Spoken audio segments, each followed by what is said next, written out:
Welcome back, everyone, to the FloTrack podcast. FloTrackPodcast at gmail.com is our email address. You can find the show on Apple Podcasts, Spotify, Stitcher, on our YouTube page, where please subscribe if you haven't yet to the FloTrack podcast YouTube page. I'm Kevin. He is Gordon. It is the first day of the March Madness tournament. Gordon is excited, it appears. Yes. I believe Gonzaga is going to win it. That's the one. That's what I went all in on. Gonzaga. This is the year of the Zags, undefeated. That's what I'm going for. We did create a pool. By the time you listen to us, I think the first games will have started, so you won't be able to join. But we have, like 15 or 20 people. Be fun little pool. See who wins. I think. Who'd you pick? In that one, I believe I picked Kansas. Now, I told you before, I have not watched a single college basketball game this year, and I did my pick in about 90 seconds, or my bracket in about 90 seconds. So I'm not confident. Be the best. It might be the best way to go about it. The more and more you think about it, the more and more you get it wrong. So, Gonzaga, though, undefeated. I didn't know. I knew they were good. I did not know they were undefeated. I figured I would go for a fun storyline. Why not? If you haven't been paying attention, will be the coolest thing that happened outside of a Cinderella. Hey, Midmajor going undefeated.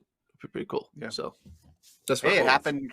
It happened in cross country for a couple of years there. Midmajor going undefeated. Why not in college basketball, right? Not quite the same, but yeah, sure. Exactly the same, Gordon. It is a apples to apples comparison. They were 32-0 or whatever, however many games they played. They just dual meet after dual meet. Nobody could take them down. Okay, on today's show, we're going to talk about outdoors a little bit as it pertains to the NCAA season, because you're watching all those cross-country results, those indoor results, and you're getting excited about outdoors, just like Gordon and I were. But first, I want to touch on just briefly, there was another fast 5,000 yesterday featuring Paul Chelimo. They went for the American record. They did not get the American record, but Paul Chelimo beats Emmanuel Bohr, who beat him during the last record attempt. Chelimo now, I guess, back on course, although kind of weird setup here because they're chasing the record, so you don't really know in the back of their mind like who's doing who's doing all the work basically here in the latter portion of the race. But what were your thoughts on Paul getting the win? Well, one thing I think is interesting about this situation, these past two races, you have two people doing the exact same training on the exact same race schedule, and you get two very different results. And it makes you think, like, how is this possible? Like a lot of times I like to think, like, simplify the sport and be like, well, if you're better, you're going to win, right? Like, if you have more talent, and you're in shape, you should be able to beat people that you're more talented than. And in this case, you would think Paul Chelimo more talented than Emmanuel Bohr, and we didn't get that result last time where Bohr won and Chelimo kind of died off. But then here, it's not that Chelimo is done or dead. He's just had a bad day, and now it's a reverse. And it's just kind of fascinating. It's like an experiment in a weird way to show that truly anything can happen in a race, even if you have two of the athletes who've been doing the exact same training, who are on the exact same race schedule.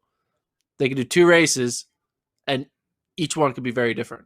Like, you're not going to always get the same result. And I thought it just reminded me that no matter what happens, a race result has some little bit of chaos to it. There's not like a surefire, this is what it's guaranteed to happen. I mean, there's probably, we probably look at certain races and we probably think there's no way a Donovan Brazier would lose or something like that, or there's no way a Noah Lyles would lose at 200. But I think chaos happens, and Noah Lyles can lose at 200. Noah Lyles can lose at 200. Brazier can lose an 800. And it just reminds you that what's interesting about this sport is that it's not always the best man that wins or the best woman that wins. And that's why they run the race. That phrase, the cliche, it's why we run the race. This was a science experiment in Virginia Beach to show why you run the race, because you get two different results when you run it. So, the way they ran it was different. The first time they went out a lot quicker, and then Chelimo fell off, and then Bohr was actually on 13 flat pace essentially, and then he slowed down the last couple laps. This time they went out slower, and then they were trying to kick in. So this one, neither of them resembled what they're going to do with the Olympic trials probably, but this one was closer to that in terms of it was a windup. I think this is good news for both guys, because if this is a bad day or an off race for Emmanuel Bohr and he's just over a second off of Paul Chelimo, I think that's pretty good. That's a pretty good sign. And the fact that he's now done it twice is another signal that it's not a fluke. He's not a one race wonder. And you have to, if you were doing rankings right now, you'd have to just say, well, okay, if I moved Emmanuel Bohr up to number 2 or 3 or wherever you put him on your rankings in the U.S. after his first race in Virginia a couple weeks ago, you'd have to keep him there. At least, I mean, if you're going to drop him, the only person you're going to move him up over him would be Chelimo, which is not a bad spot to be in. And I'm guessing if he's within a second of Chelimo at the trials, that means he probably made the team. It's a pretty safe bet, unless things get really, really wacky. Well, 2016 trials, I think there was a second difference. Oh, that's true. First and fourth. So yeah, you're right. I stand corrected. Okay, but if he's in the mix with Chelimo, it's going to be a good day. He'll at least have a chance to make the team. I can't believe you think Chaos would knock Noah Lyles out of the gold. Even Chaos will not do that this year. We talked about people we'd bet a ton of money on. I'll bet my house that Noah Lyles wins 200-meter gold. Okay, that's true. All right, what I'm going to do is I'm going to go speak to Michael Norman and be like, yo, I have a chance to win a house. No. All you got to do is run a 200. All you got to do is run a 200. And then all of a sudden you and your wife are going to be like, uh-oh, this is a bad idea. I shouldn't have done that. Yeah. I should have added at the end of that sentence. I wasn't done. There was an ellipsis at the end. ... Assuming Michael Norman doesn't run. I don't think he's going to run the 200. I don't think he's going to need to worry about that. Given the field that we assume it's going to be, Lyles. You can't lose on Lyles. Well, we already said it without the asterisk, so I'm gonna just clip it after the part of I bet my house on it, and then we'll see. I'll submit that in August. Have you changed any of your bet your house picks from a couple months ago? I don't even know what my bet my house picks were from a couple months ago. I probably. Oh, was that Lincoln that came? Maybe it was Lincoln. Maybe it might have been me and Lincoln. Yeah. Krauser was a popular one. Lyles was a popular one. After that, it got a little difficult. I mean, do you say Kipchoge after he lost? I don't know. No. I don't know. Mondo? Say that yet? Mondo's probably would be another one. At the house. Pole vault. Yeah. Pole vault weird though. Pole vault's weird. I don't know if I trust it. It can go strange. I trust. Can you do a double like very Sydney heavy metal ball? Can you do a Sydney and or Muhammad? No, can't do that. Like one of the two. You don't get one. Okay. You bet everything on one person. That's how this game works. I think it's Lyles or Krauser is who I would go with right now. I would go Lyles over Krauser because Krauser's lost like in championship settings. And his Krauser's consistent, but all it takes is Kovacs just having like one throw, and Krauser's like, damn it, I do like 6 22-meter throws, but he just had that one that was just like better. So, but here's the thing: if you're betting your house or your life savings or whatever this game is, things like false starts make me nervous. Slipping out of the blocks, that makes me nervous. Krauser's got 6 shots essentially to show his talent in the ring, and he's doing it with a metal ball. This is, again, I trust that a little bit more than a fiberglass pole. Things can go weird with a fiberglass pole. With that solid metal ball, usually it's going to go where you want it to go. But you're right. The challenge there is, does Kovacs or does Walsh just pop one awesome one out there, and Krauser can't respond? Yeah, it's the false start. It's a false start rule Is it one and done, or is it still one warning and then done? No, it's been one and done since 2010. Okay, it's still that. I wasn't sure. Yeah. I don't know. Like, is it? You never. You're thinking of decathlon rules. I get it. Okay. Yeah. Multi-event. You're a multi-event head. They don't want to throw anybody out, which I get it. That'd be cruel. You do all those events. You don't want to get DQ'd and lose out in the whole competition. Yeah, it's one and done. Listen, in the 200, it's rare. I can't think of a time when Noah Lyles fall started. So why would he start at the trials or at the Olympics? It seems like a complete long shot, but you have to. All these things when you're doing this sort of prognosticating, you're looking for the tiny 0.5% chance of it happens, because if form holds, they're going to be fine. So yeah, I'll stick with Lyles. For now. The thing is, if you were to bet your house on Lyles, what do you get in return? Mm-hmm. Like your house back, but with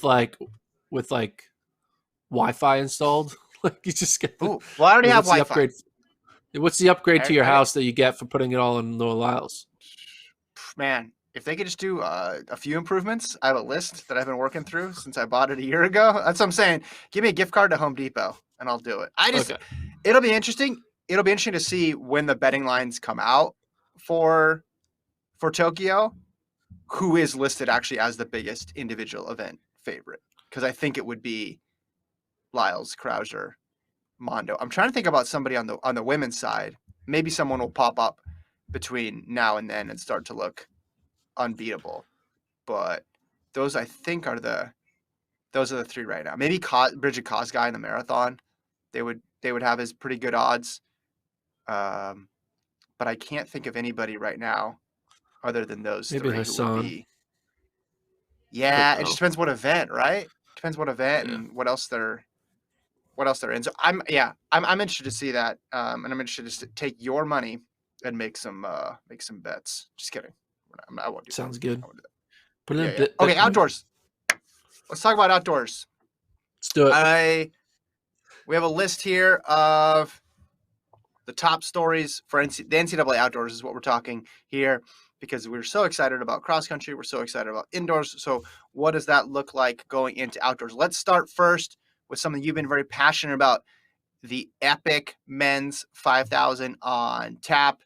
Every year, it seems like there's a marquee event in NCAAs. Sometimes there's two events that really are amazing in the NCAA championships. When I go back to our last NCAA championship in 2019, I'm thinking about Daniel Roberts and Grant Holloway in the 110 hurdles. The women's 100 was incredibly deep. Women's distance was really deep a few years back, but it looks like it's the men's 5,000 meters turn. Gordon, why are you so excited about this event? Well, first of all, you have a potential to have 4 recent champions, most likely 3, because one of the recent champions is Cole Hawker, but you never know. You have the NCAA cross country champion Connor Mance. You have the 3K champion Cole Hawker. You have the 5K champion Wesley Kiptoo, and then you have last year's cross country champion who has yet to lose in Edwin Kurgat. So you have those 4 champions. Then you also have these guys who have run 13:24 or faster. You have Luis Grijalva, who's run 13:16. You have Cooper Tier, who's run 13:17. Kiptoo's run 13:23. Kurgat's run 13:24. Robert Brandt, a Georgetown transfer, has run 13:24.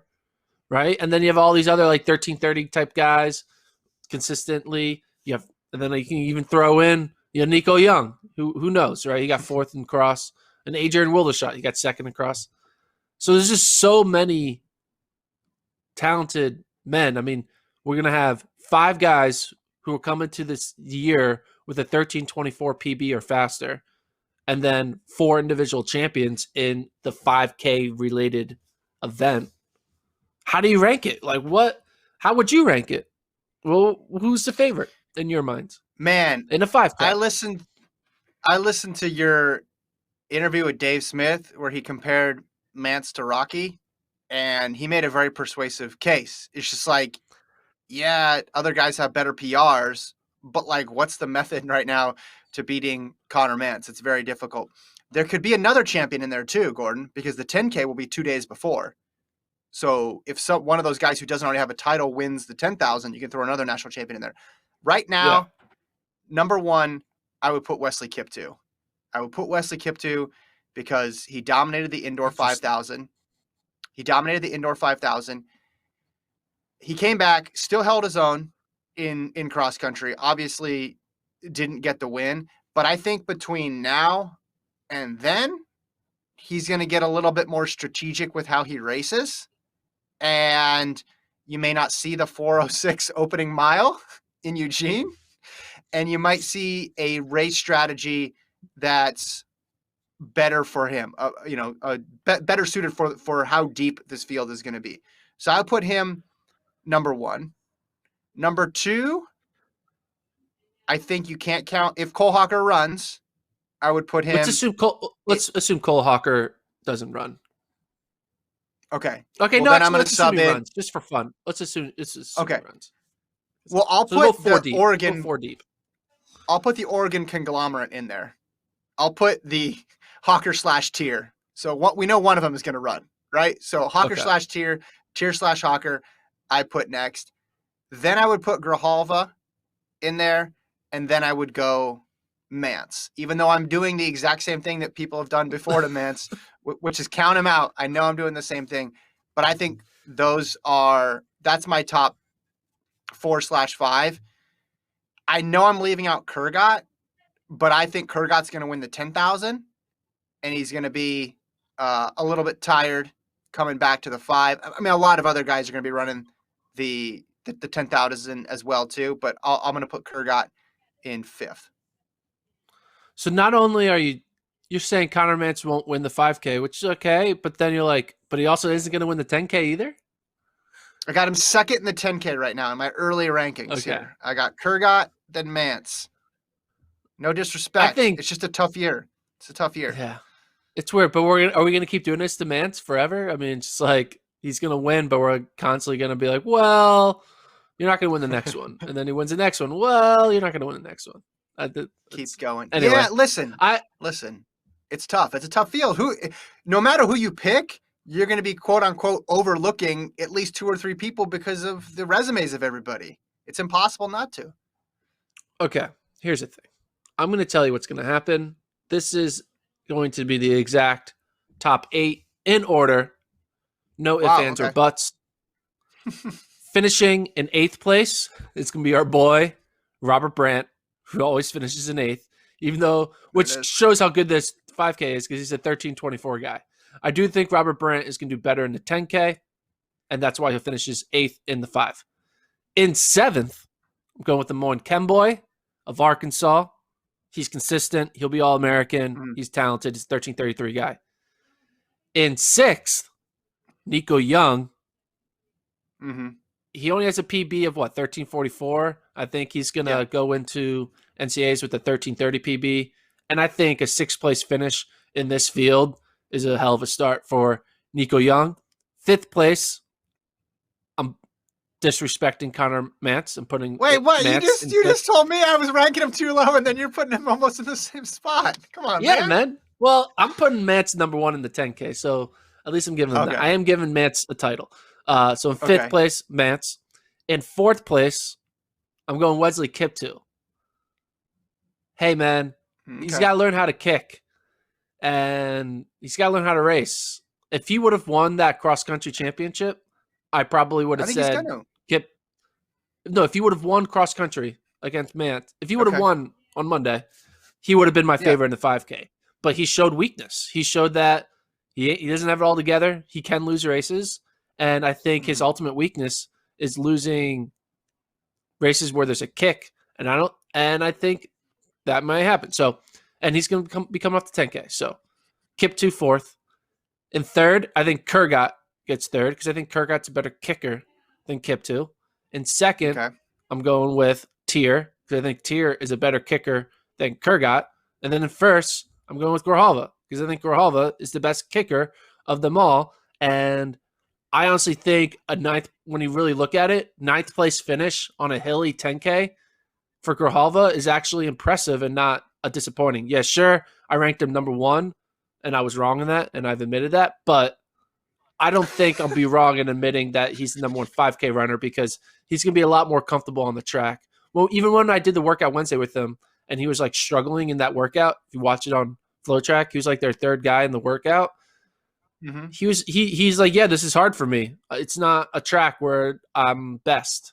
Like he admits that he's not built to be a cross country runner. He's built to be a track runner. 13:16, man, and he smoked Cooper Tier head up, and Cooper Tier is legitimate. Like, yeah. To be honest, right. I think so. The only way Luis Grijalva doesn't win this is if Cole Hocker enters. That's what I think. Okay, that was my next question. So you're just taking Hocker out of it. So I did the Hocker / Tier plays. Okay. Yeah. Okay. Do you think 15? Okay, is that what? So you think Oregon will split it up just to maximize points? Is that your thought process? Yeah. Or is that just this event is better for them, each individually? Like Tier's a better 5K runner and Hocker's. Okay. I mean, I could see them though. Actually, now that I think about it, they could put Hocker potentially in the 5K because they have a lot more milers. Right? You have James West, Reed Brown, Charlie Hunter, maybe, where they don't have many legitimate 5K guys like a Cooper Tier. So it actually might make more sense to put Tier and Cooper in the same race because then they could. Well, it gives the Reed Browns and the James Wests more of an opportunity to score more points without Cole Hocker in the mix. If you have 4 good athletes, you want to split them up 2 and 2, not 3 and 1. Basically, that's the argument. That's fair. We'll see what they do. That's fair. Okay, so I'll just take them out just so we have consistency here, and I'm going to go Kiptoo, Tier, Grijalva, Mance, Kurgat as my top 5. That's where I'm going for top 5. I could go beyond that, but I'll do that in a later pod. I'm sticking with these ones. I think I'm going to go 8 for 8. I think you will. I think it's going to be like your bracket. It's going to be like perfect. It's like the East Regional bracket. You're just going to go boom, boom, boom, boom, boom in that first round. That's the plan. And get all 8 of them. All right, my next question / storyline. Thing Mo, what event does she do, Gordon? 400? 800? Both? 8. What? 800. First of all, we need to talk about this. She was named the National Track Athlete of the Year for indoors. Mm-hmm. Do you agree with that? National Track Athlete of the Year. Wait, are they differentiating between track and field? Is there a national field event athlete of the year? So there's a field athlete of the year and a track athlete of the year. She was named the indoor track athlete of the year. Okay, and this may be the first time ever the track athlete of the year did not win an individual title. Okay, so let's see. Who would be the other nominees? I mean, you have the sprint collegiate record holders in the 60 and in the 200. So Courtney have Courtney Waymet. You have Kaylin Roberts beat her in the Open 4.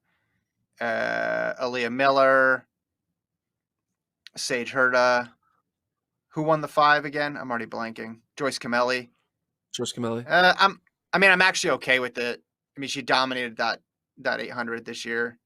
She was on the. But she lost the 4. I mean, she won them the 4x4, like single-handedly, right? You could say fastest split in history. I'm actually okay with it because it's not a championship performer of the meet. That's different than a athlete of the entire year, and I think her accomplishments bear that out. It's the difference between the MVP and the finals MVP. That's the difference here. If we're comparing this to hoops. This is the first time ever they've looked at regular season when they choose their winner. It's always good. Maybe they should. Maybe that's better. Who is the best athlete this year on the track for the women this year? You'd have to say a Thing Mo, based on what she put together from the beginning to end. 158.4. 158.4. No, come on. 158.4. I mean, come on. Okay. Regular 4x4 splits. So what do you do in the playoffs? I mean, cool. Like it's not a Giannis Antetokounmpo, 60 wins. It's great. All right, first round exit. Cool. Sit on the floor on a Sixers court. Cool. I understand you're a little mad about Giannis based on what he did to Ben Simmons down the stretch. But hey, let's leave that alone. Oh, come on. All right. It's a regular season. Plus her championship performance wasn't bad either. Again, she came back, avenged the loss in the final. I'm fine. I just don't think. But anyway, I don't think you can give the track athlete of the year award to someone who lost. I don't think you can do that. I actually think it shows the fact. I think it's kind of broadening it out in a way. I kind of like it. Well, yeah. She was the best. I mean, but then are they going to start giving coach of the year to like an actual coach who like showed up and like did something unique with a team, or are they always just going to give it to the winning coach? Why don't they look at regular season for coach of the year? Well, improvement too would be an interesting metric. Like, what are you doing with what you have? I think is an important point as well too. I think I think if she did not have the 4x4 performance that she had, then you could make an argument that she shouldn't do it. Then she shouldn't have gotten it. But you can't discount the 4x4, and her historic split there and how it won her team the 4x4. If she didn't do that, if she scratched out of it or something, or didn't run as quick, then it would be a different conversation. But her meet wasn't bad because of that. Her meet wasn't as good as people thought it was going to be going in, but her meet was not bad. And then you add in the 150, and then you add in the 158, and you add in her open 4 times as well too. I mean, she was doing things that have never been done before at the collegiate level in a variety of ways. So I just think Abby Steiner should have got it. What's she going to do outdoors? What you said 800 pretty definitively. But for the record, hold on. I know you're going to clip this. For the record, I'm not hating on Thingmill. She's great. I think she is an incredible talent. But, I just feel like if you lose, you should give the award to someone else. It's a meaningless award, so she doesn't need it. So you should give it to someone else. That's what I think. But because she doesn't need it? Yeah, no one is like wakes up and goes to bed as like a 12-year-old dreaming of winning the USTC FCCCCA Athlete of the Year Indoor Edition award. So it just this little slight on an Abby Steiner or a Courtney Wayman reminds me of what they did to Cheserek, where they gave the award to a man who got 6th in the indoor 60. Now we're giving this award to someone who lost to Kevin Roberts. I'm just saying. Okay, but if you wanted the Oregon game, then why not Kemba Nelson? Collegiate record in the 60. If you want to talk about Oregon athletes not getting the credit, I know her regular season wasn't as good as some of these other runners, but if you're putting it all in the championship, that's pretty dang good. 7:05. I just think Abby Steiner went undefeated in the 200 the entire year. Okay. And then she ended it with the collegiate record. Can't ask for more. But if you're putting it all on that last competition, then you have to throw in other collegiate records. I think Tyra Gittens got the field event award of the year, correct? Yeah. So I got that one right. That one, and you could say she should be the overall winner. I think. I'd probably put Gittens ahead of Mo just because of, the collegiate record in the pentathlon, and then all the points that she racked up at nationals as well too. So I would put her as the overall winner, but I like that they're breaking it up between track and field. In any of them, this is kind of like when DeMar DeRozan didn't get on the All-Star team this year. This is what I'm reminded of. We talk about Tobias Harris. No, Tobias Harris. Okay, dude, so we don't need to talk 40. Sorry. The 50-40-89 club that was made up. Okay, so you think it's an open and shut case? She's going to run the 800. We'll move on. We'll move on to the next topic here. She'll still run the 4x4 and stuff, but they're going to hijack that topic. But run at 8. Okay. Sorry. No, it's okay. I wrote this list. I made this Google Doc, and then you just took the person's name that I mentioned and then asked a completely different question about it and went in a totally different direction. It's great. No one is talking about it. People need to hear. People need to start thinking about these awards more seriously. You can't just have a Photoshop picture of a name and it like all this and be like, yeah, you want to be like, wait a minute. That doesn't make any sense. You know what? I'm gonna do a favor for you and not clip that part out. Because I don't want to take you out of context. So I'm gonna keep all that in. All right. Next topic: distance programs that can rack up big points. Another hobby horse of yours. We're talking about the Iowa State men and the BYU women. Are there any other distance teams that could contend for the title or the podium? BYU men as well. I mean, they got, Mance, obviously, and then they have some steeplers. They have a 1,500-meter runner. So, but I think it's more on Iowa State. Iowa State has more of like that really good 1-2 punch, and then a bunch of mid-distance guys that they could. I have right now projected that Iowa State men on a perfect day could score up to 52 points. On average, like a normal day, being like the 34 range, and 34 will get you podium. 50 potentially could get the win. I mean, you look at their roster. They got Kip 2 and Kurgat in the 10 and the 5. They have David 2 in the steeple. Maybe the steeple's not that strong this year.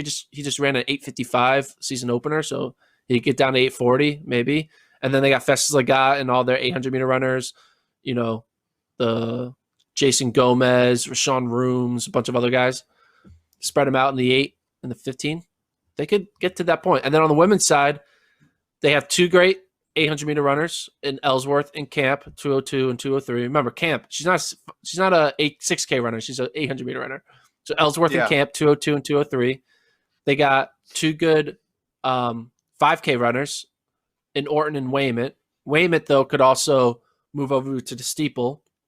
And then they got two good 1,500-meter runners in Hodge and Hunter.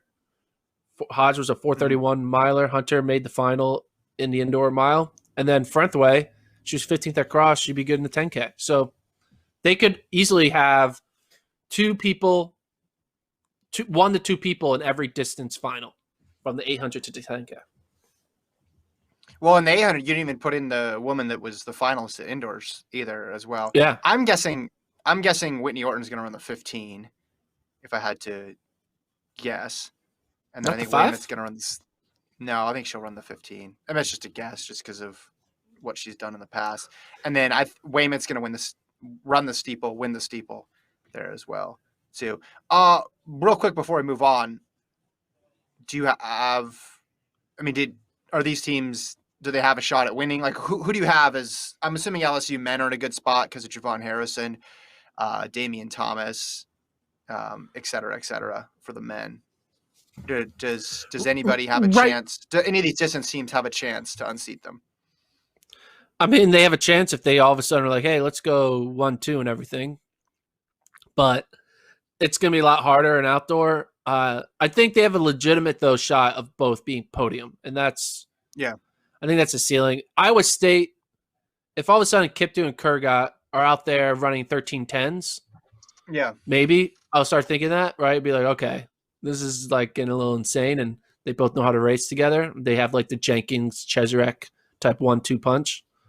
But we haven't seen that yet. So right now, I think their ceiling right now is 4th and 3rd. But, hey, you never know. Yeah. Okay. Will we see Hawker versus Nagoose in the 1,500? I hope so. Did talk to Coach Carlson, Yair Nagoose's coach at Notre Dame. You can listen to that interview. It's a pretty good interview. I asked about are you excited for the Hawker versus Nagoose matchup?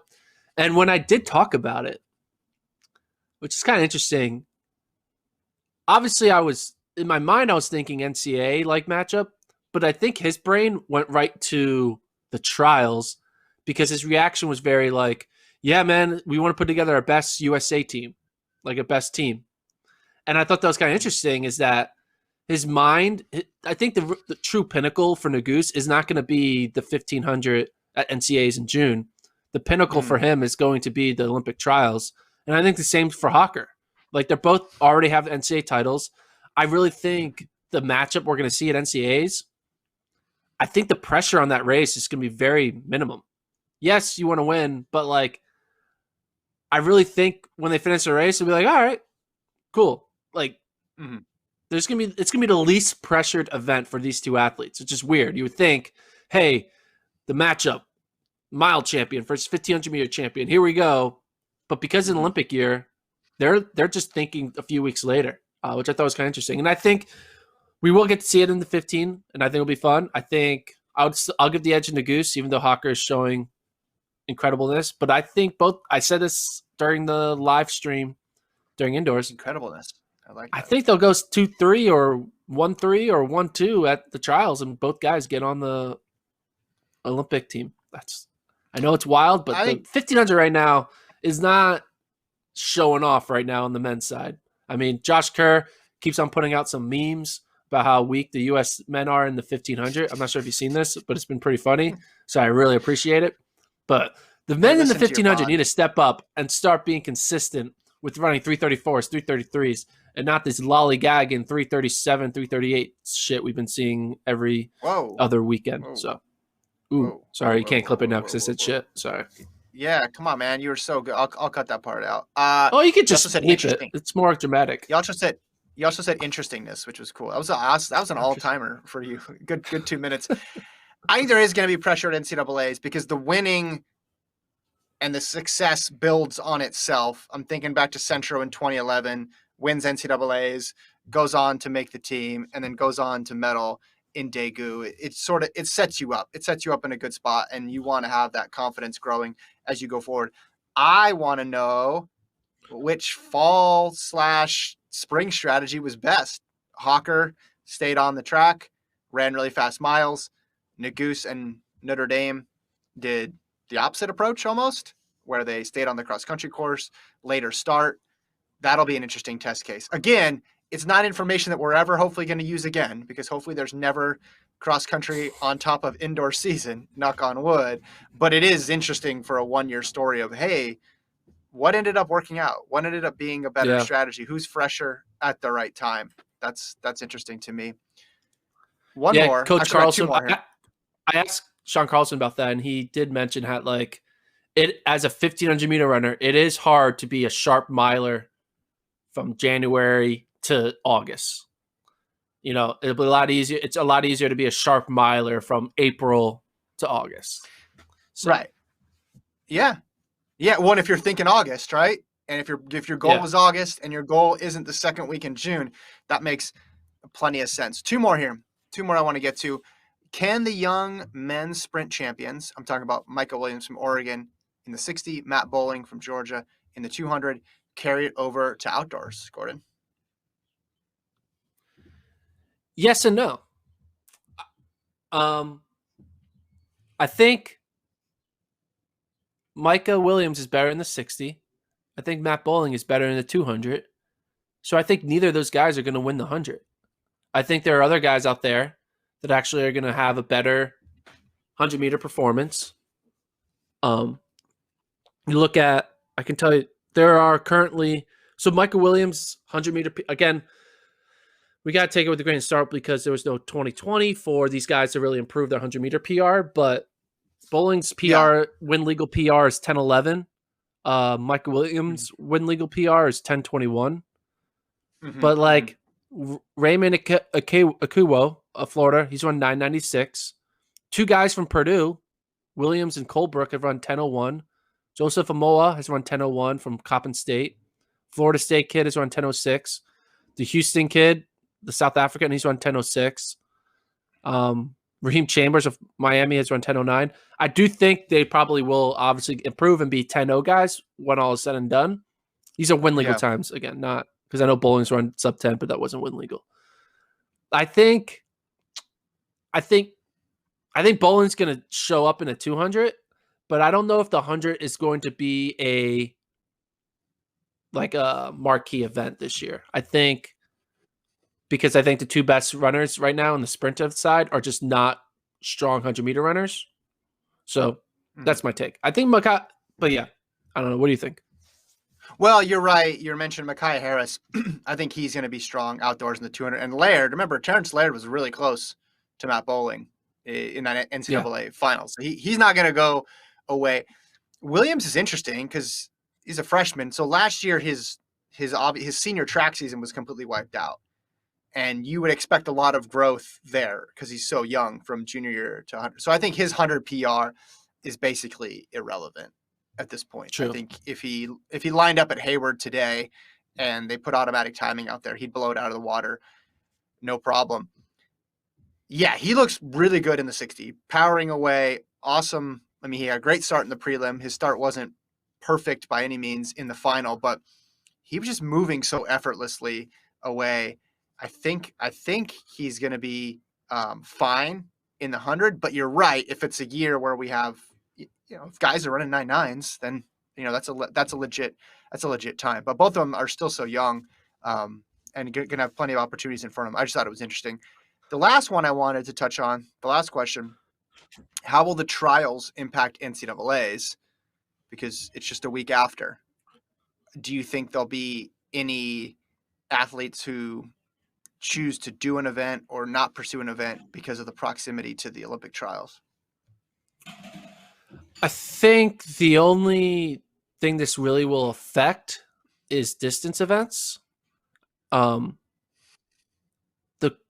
main question would be, say you're trying to be really good in the 5K. Do you run the 1500 during prelims, the West Regional, and the NCAAs to kind of just get tactical race sharp instead of putting your body through multiple 5Ks?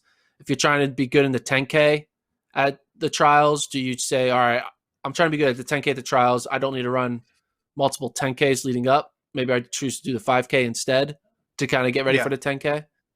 So I could see people who are just going down a notch at NCAAs to prep you for your actual event at the trials.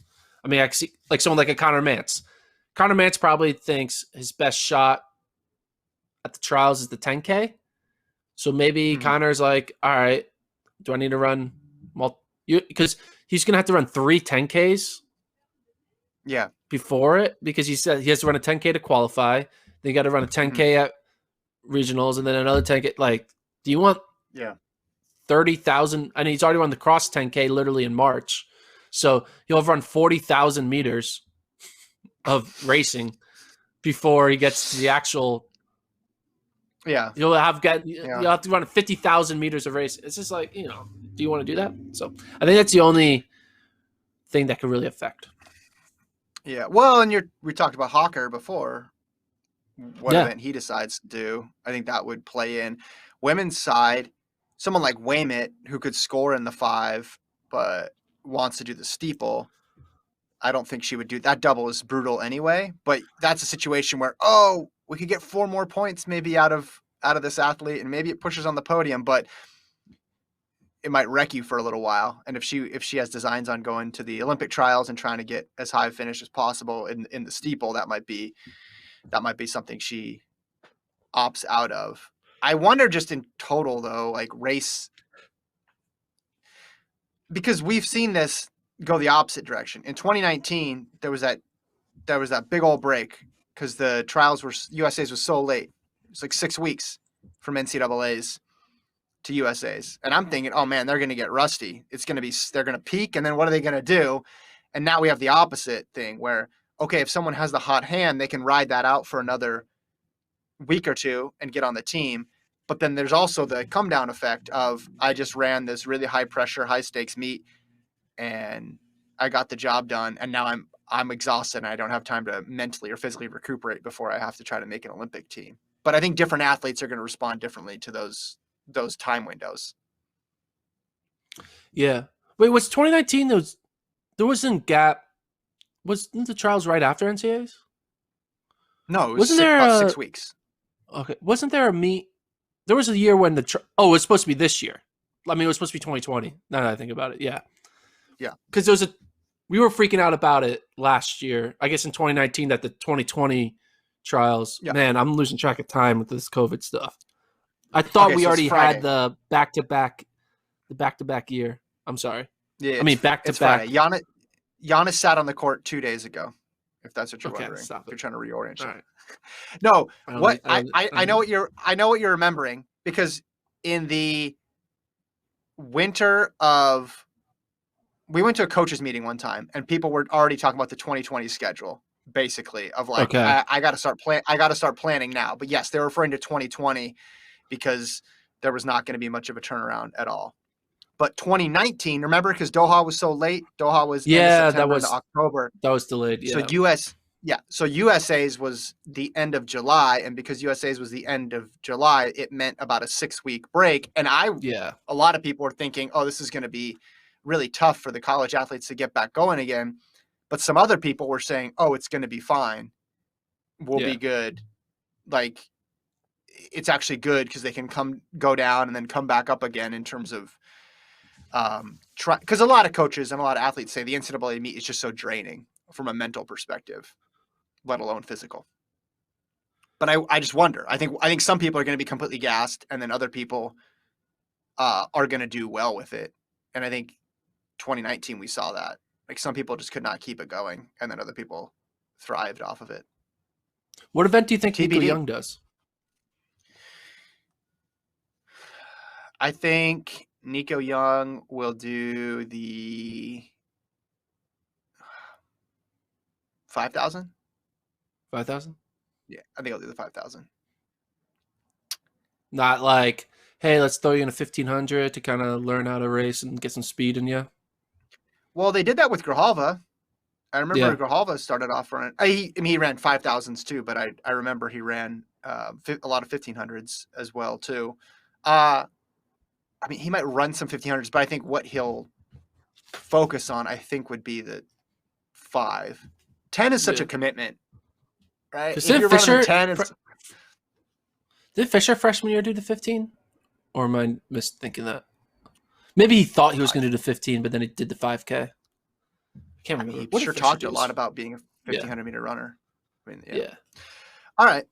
We'll leave it there. Let us know in the comments or on email, flotrackpodcast@gmail.com. What are you looking forward to during the outdoor season? Thanks, everybody, again, for tuning in this week. Thanks to Alon for producing. Thanks to Gordon for co-hosting. We'll talk to you guys on Monday.